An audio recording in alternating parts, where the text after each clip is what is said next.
పేరు గాళ్ళ సుబ్రహ్మణ్యం, కాపునాడు జాతీయ అధ్యక్షుడిని. ఆగస్టు 16వ తారీఖు విజయవాడలో ఐవి ప్యాలెస్ నందు రాష్ట్ర కాపు సంఘాల ప్రతినిధులు సమావేశం.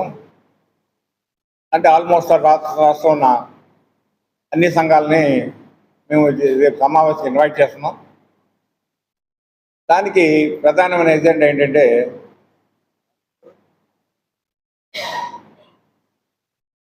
కాపుల సమస్యలు, దాని మీద ఒక చర్చ జరిగి కార్యాచరణ వైపు వెళ్ళాలనే ఆలోచనతో ఆ సమావేశాన్ని ఏర్పాటు చేస్తున్నాం. ఈ సమావేశంలో అన్ని రాజకీయ పార్టీ ప్రతినిధులు అంటే TDP, YCP, Congress, Janasena, BJP అన్ని పార్టీలని ప్రతినిధుల్ని పిలుస్తున్నాం. ఈ సమావేశంలో అంటే మాకు టీడీపీ మేనిఫెస్టోలో కానీ ప్రైవేట్ పరంగా కానీ అనేక హామీలు ఉన్నాయి. కాపు రిజర్వేషన్ సబ్జెక్ట్లో కానీ, ఈడబ్ల్యూఎస్ కానీ, తర్వాత మాకు కొన్ని డిమాండ్స్ ఉన్నాయి. ఆ డిమాండ్స్ ఏంటంటే ఇప్పుడు రాష్ట్రంలో కాపు భవనాలని కట్టాలని చెప్పి ఒక నిర్ణయం తీసుకున్న తర్వాత కొన్ని చోట్ల కట్టారు, కొన్ని చోట్ల కట్టలేదు. అన్నీ పూర్తి చేసి వాటిని కాపు కార్పొరేషన్ల పరిధిలోకి తీసుకురావాలి. ఎందుకంటే ఇప్పుడు దాకా అది BC welfare cooperative society, BC welfare department ఉండిపోయింది. దానివల్ల మా సంఘీయులు ఏదైనా కార్యక్రమాలు చేసుకోవాలన్నా, పెళ్ళిళ్ళు కానీ రకరకాల కార్యక్రమాలు చేసుకోవాలన్నా ఇబ్బందికరమైన పరిస్థితి ఏర్పడింది. కాబట్టి కాపు భవనాల్ని కాపు కార్పొరేషన్ పరిధిలోకి తేవాలని చెప్పి ఇలాగ అనేక సమస్యల మీద మేము రేపు ఈ సమావేశం ఏర్పాటు చేస్తున్నాం. ఈ సమావేశానికి రాష్ట్రంలో నుండే కాక మా చుట్టుపక్కల సౌత్ ఇండియాలో ఇటు కర్ణాటక, పాండిచ్చేరి, కేరళ, ఒరిస్సా ఈ ప్రాంతాల నుంచి కూడా ప్రతినిధులు రాబోతున్నారు మాకు సంఘీభావంగా. కాబట్టి దీన్ని మీ ద్వారా కాపు సమాజానికి తెలియజేద్దామని చెప్పి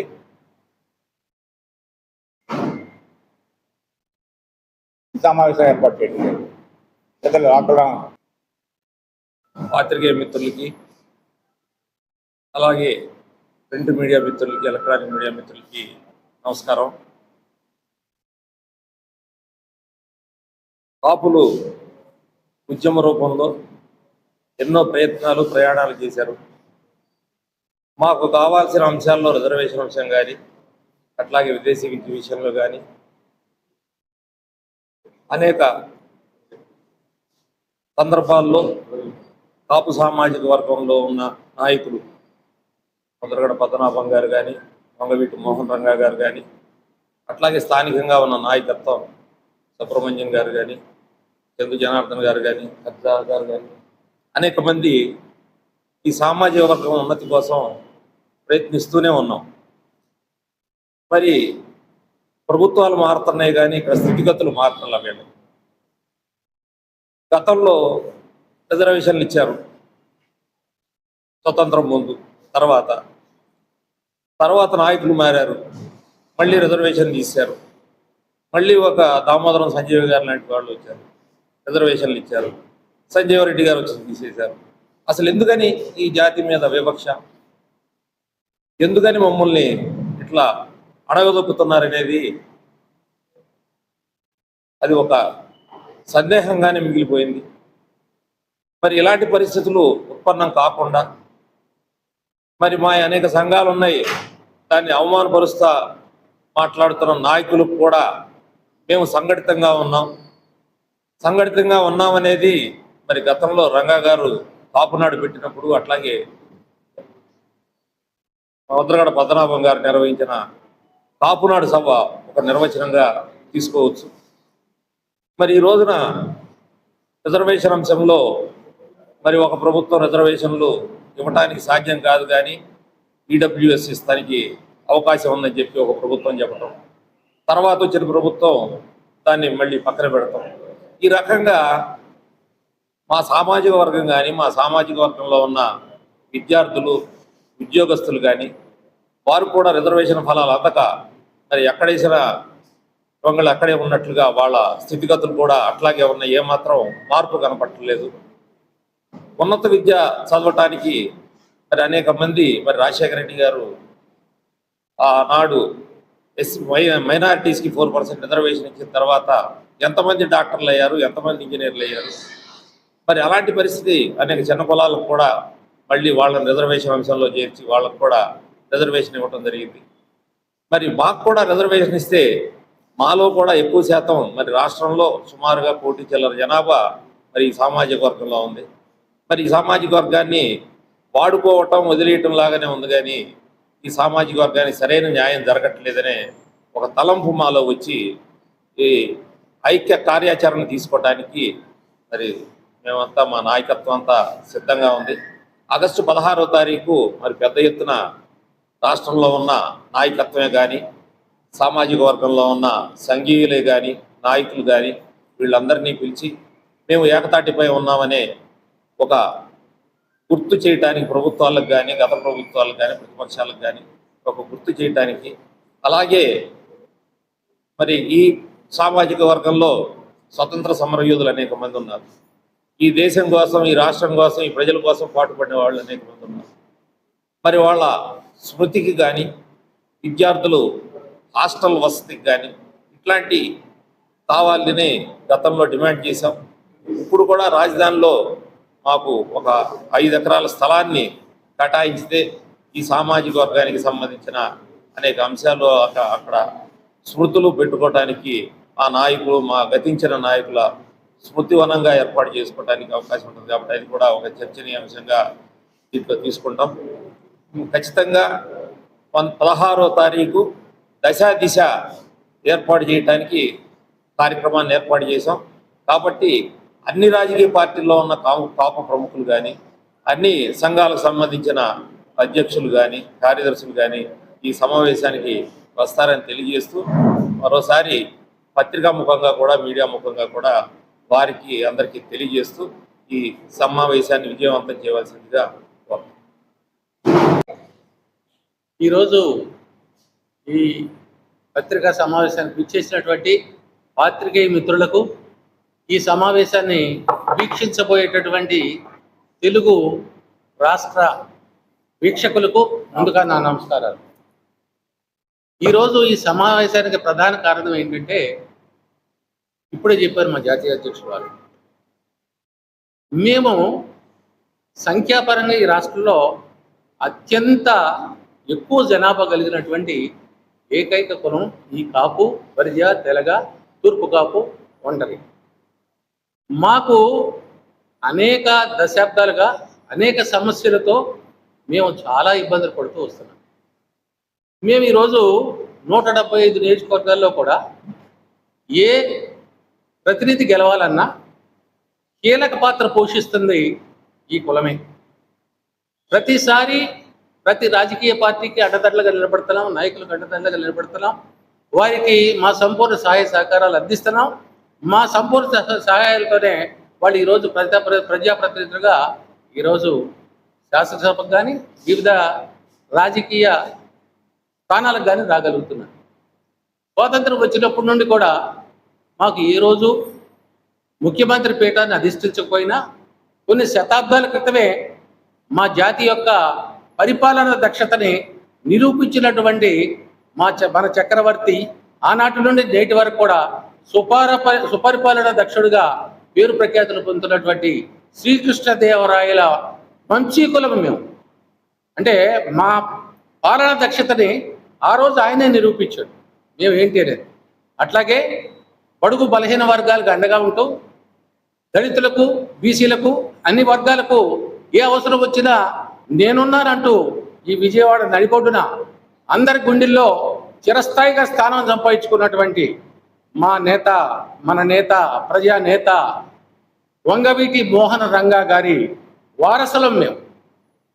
మరి అట్లాంటి వారసత్వంతో, అట్లాంటి వంశంతో వచ్చిన మేము ఎవరినైతే మేము సపోర్ట్ చేస్తున్నామో వాళ్ళు ఈ రాష్ట్రాన్ని పరిపాలనలో కూర్చొని పరిపాలించేటటువంటి పరిస్థితిని కల్పించింది ఈ జాతి. మరి ఇప్పుడు మేము ఏదైతే కోరుకుంటున్నామో వాటిని కొన్ని సాధించలేని పరిస్థితి, పొందలేని పరిస్థితి, ఇబ్బందులు పాలవుతున్న పరిస్థితి ఈ కులానికి ఉంది.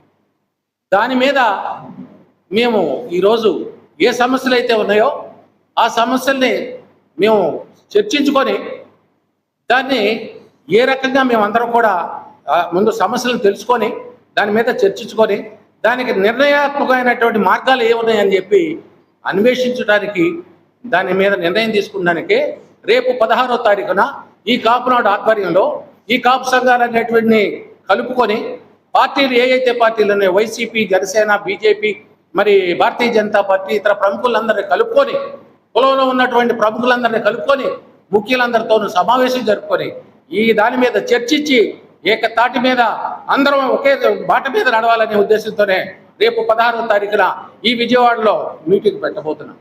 ప్రత్యేక ధన్యవాదాలు. ఈరోజు మనం చూస్తా ఉన్నాం, రాష్ట్రంలో కాపు బలిజ వర్గాలు ఏ విధంగా ఇబ్బంది పడతా ఉన్నాయి.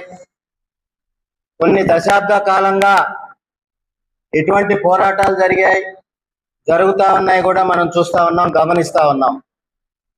అందులో భాగంగా ఆగస్టు 16వ తారీఖున విజయవాడ నగరంలో ఐవీ ప్యాలెస్ లో ఉదయం నుంచి సాయంత్రం దాకా ప్రత్యేక ఆహ్వానితులుగా ఉన్న నాయకులతోటే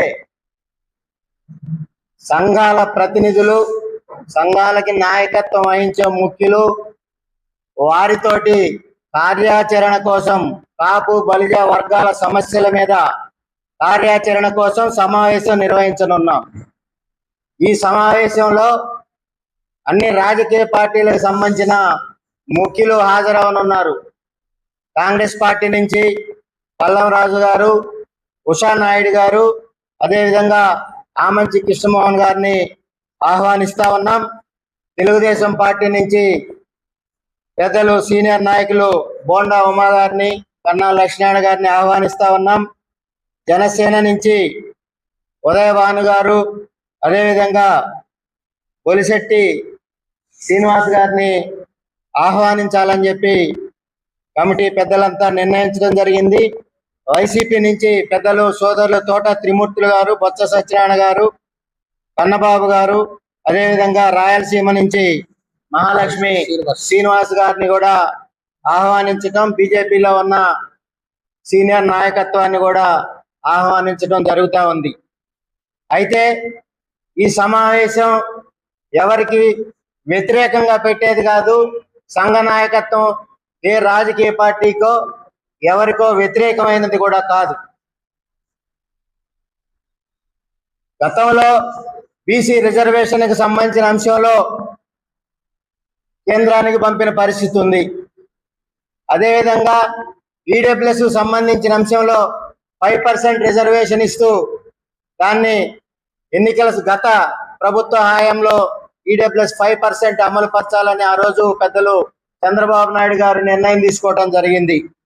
కానీ ఈ రోజు దాకా కాపు బలిజ వర్గాలకి ఎటువంటి రిజర్వేషన్ లేదు. దాని మీద ప్రత్యేక ఎజెండాగా తీసుకోనున్నాము. అదేవిధంగా కాపు కార్పొరేషన్ నిధులు ఎన్నికల సందర్భంగా రాజకీయ పార్టీలు ఏదైతే కాపు బలిజ వర్గాలకి హామీలు ఇచ్చాయో ఎన్నికల మేనిఫెస్టోకి సంబంధించిన అంశంలో వాటిని కూడా అమలు పరచాలి అనే చర్చ కూడా చేయనున్నాం.